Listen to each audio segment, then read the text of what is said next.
اخواتي، نتمنى تكونوا بخير وعلى خير بصحه وسلامه يا رب. اليوم ان شاء الله غنشوف مع بعضياتنا شهيوات معشوقين المغاربه كاملين. كنضرة كتعجبهم معقوده، ما كاينش المغربي اللي ما تتعجبوش معقوده وما تعجبوش الدنجال مقلي. من الوجبات اللي تيكونوا كيتباعوا خارج المنزل، وجبات خفافه هكا كيديروهم الوليدات، ساندويتشات في الخبز مع مطيشه ولا مع شويه الهريسه ولا مع شويه الخس، كل واحد وكاين اللي كيتناولهم غير هكاك في الخبز في الشوارع، راه تيتباعوا معروفين. هنا اليوم اخواتي صوبت معكم الوصفه.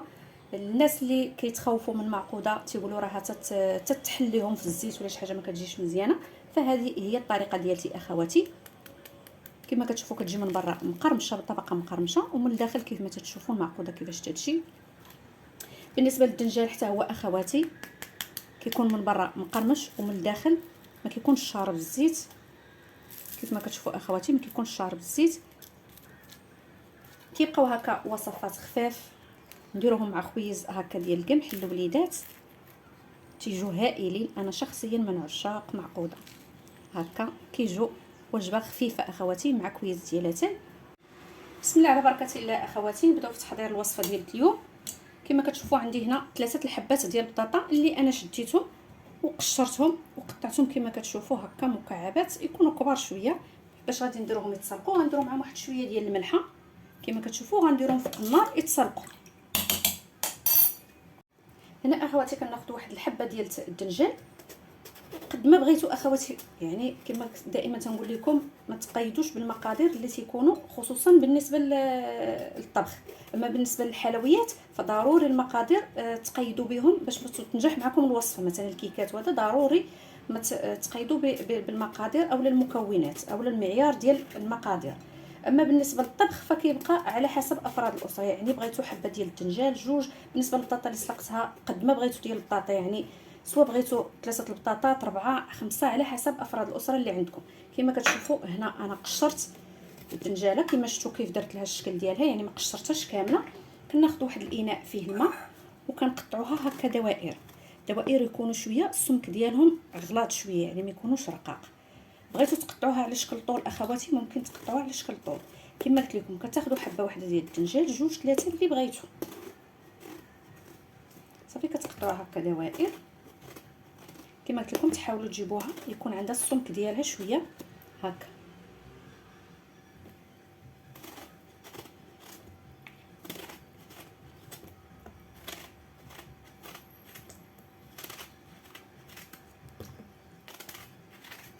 صافي انا كملت الدنجال. شنو غندير دابا؟ غادي نضيف لها اخواتي الملحه.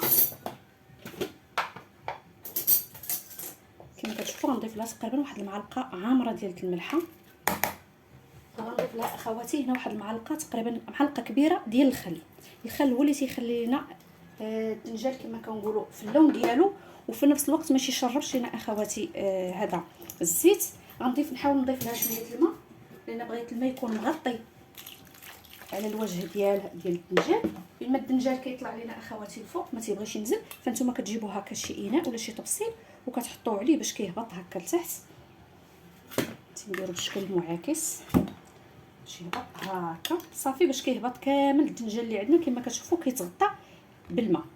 صافي غادي نخلوه جانبا حتى تسلق لنا البطاطا.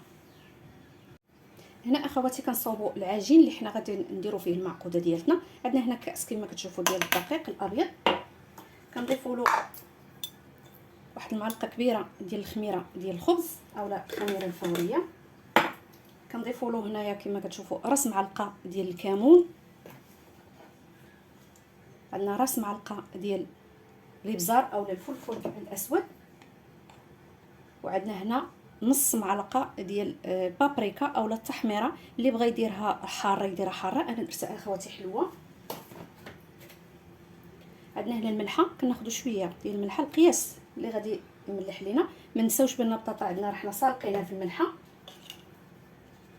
كناخذوا هنا الكركم اولا الخرقوم بلدي اولا الخرقوم عرق، كنديروا القياس تقريبا واحد نص معلقه صغيره صافي. وكنجيبوا الماء دافي باش كنخلطوا هذا العجين. بسم الله كناخذوا هكا الطراق غير اليدوي وكنخلطوا العجين ديالنا صافي. كنبقاو نخلطوا اخواتي وحنا كنضيفوا الماء حتى نلقاو القوام اللي حنا بغيناه، يعني ما تكونش سائله بزاف وما تكونش عاقده بزاف. انا كنظن غنزيد واحد شويه الماء.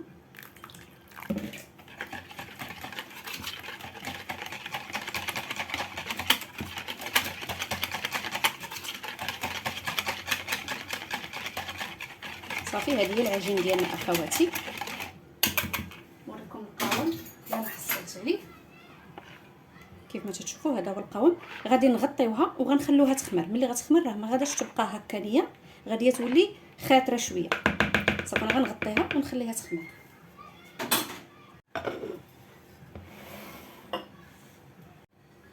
هنا اخواتي البطاطا ديالنا من بعد ما سلقناها حنا كنصفيوها من الماء مباشره. من بعد ما كنصفيوها وهي سخونه حنا كنقوموا بالمعك ديالها اولا الدلك ديالها.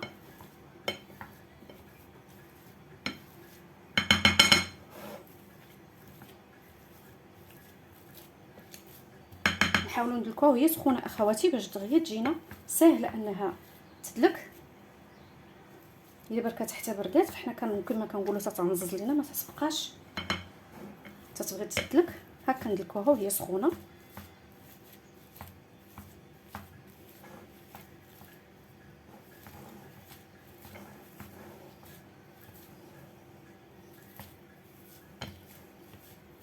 صافي من بعد ما دلكت البطاطا كما كتشوفوا فحنا كنضيفوا لها الاضافات. هنا اخواتي كنضيفوا بيضه كامله، كنضيفوا هنا تقريبا 2 معالق ديال القزبر والمعدنوس، 3 ديال البطاطات كبار اللي انا سلقت ضفت لهم 2 معالق. كنضيفوا هنا التحميره اولا البابريكا تقريبا واحد نص معلقه صغيره، المعلقه كما كتشوفوها صغيره بزاف اخواتي. كنضيفوا نص معلقه ديال الفلفل الاسود او الابزار، نص معلقه ديال الكمون، واللي بغى يضيف الهريسه اولا البابريكا ممكن يضيفها اخواتي. هنا كنضيف الثومه تقريبا واحد الفص ديال الثوم، انا هنايا مصوبها مسبقا ونقدها هكا في الزيت، راني سبق حاطاها في القناه اخواتي. صافي كنخلطوا هاد البطاطا مع هاد العناصر كاملين عاوتاني، نحاولوا كلها ندخلوهم مع بعضياتهم.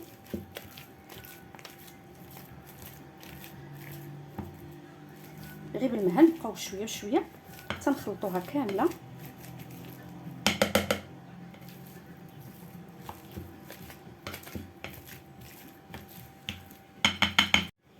صافي اخواتي كما كتشوفوا من بعد ما دمجنا جميع العناصر اللي عندنا خلطناهم مع بعض، حنا اخواتي كناخذوا هذا الصحن وكندخلوه للثلاجه تقريبا غير 5 دقائق، غير باش تبرد لينا واحد شويه ما تبقاش سخونه. داكشي علاش درت انا صحن متسع ما درتوش غارق باش تبرد ليا البطاطا كامله في دقه واحده، غير كما نقولوا تاخذ الحراره ديال المطبخ، لان كما تعرفوا حنا دلكناها وهي باقا سخونه. فحنا غندخلوها للثلاجه 5 دقائق بركه اخواتي، بين ما غسلنا الاواني وبين ما وجدنا الزيت اللي حنا غادي نقليو فيه. هنا كما كتشوفوا اخواتي الدجاج صافي دابا غنصفيه من الماء. بسم الله. صافي كنخليوه هنايا حتى تسقطر لينا من الماء كيف ما تشوفوا. هنا البطاطا ديالي انا خرجتها من الثلاجه 5 دقائق خليتها بركه. وهنا كما كتشوفوا العجين ديالنا ها هي اختمرات، شوف كيف كتولي الشكل ديالها. صافي وكنبداو دابا في الطهي، كنديروا الزيت على النار حتى تغلى لينا مزيان. صافي وكنبداو في الطهي ديال المعقوده ديالتنا وديال الدنجال ان شاء الله. كما كتشوفوا اخواتي الزيت ديالنا ها هي غلات لينا، كنجربوها بشويه ديال العجين. صافي الزيت ديالنا ها هي حمات. بسم الله. كناخذوا هنا البطاطا ديالتنا كيف ما تشوفوا، كناخذوا هنا البطاطا ديالتنا كناخذ واحد الكميه كما كتشوفوا، كنحاولوا نبسطوها واحد شويه غير هكا، وكنحطوها في هذا العجين، كنغطسوها في هذا العجين وكنهزوها كما كتشوفوا، وكنحطوها في الزيت. كنعاودوا ثاني نهزوا عجين اخرى كما تشوفوا. كنعاودو ثاني نبسطوها هكا باليدين ديالنا هكا السمك ديالها، وكنعاودو نغطسوها في العجين، كنهزوها وكنحطوها في الزيت هكا اخواتي حتى نكملوا الكميه اللي عندنا ديال البطاطا كامله.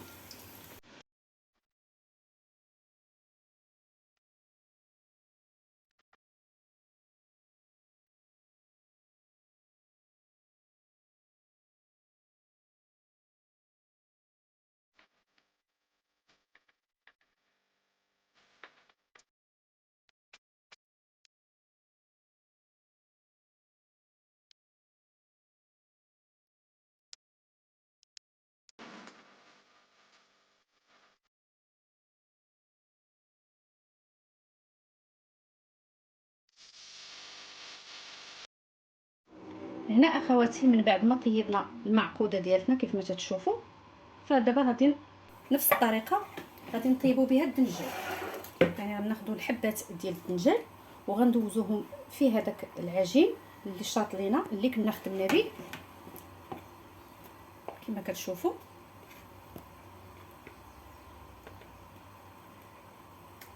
وكنحطوها في الزيت تكون حاميه تقلى. هنا اخواتي الدنجال ديالنا ما كيشربش لينا الزيت، هانتوما غادي تشوفوا الشكل ديالو بديك الطبقه اللي تكون لينا ديال العجين الفوق، فهي كتمنع ان الزيت يدخل لينا لداخل في حبات الدنجال.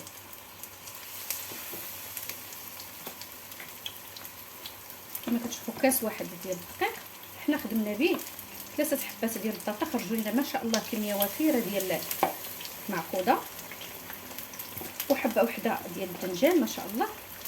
حنا غنخدموا بها الدنجال هكا مقلي بلا ما يشرب لينا الزيت.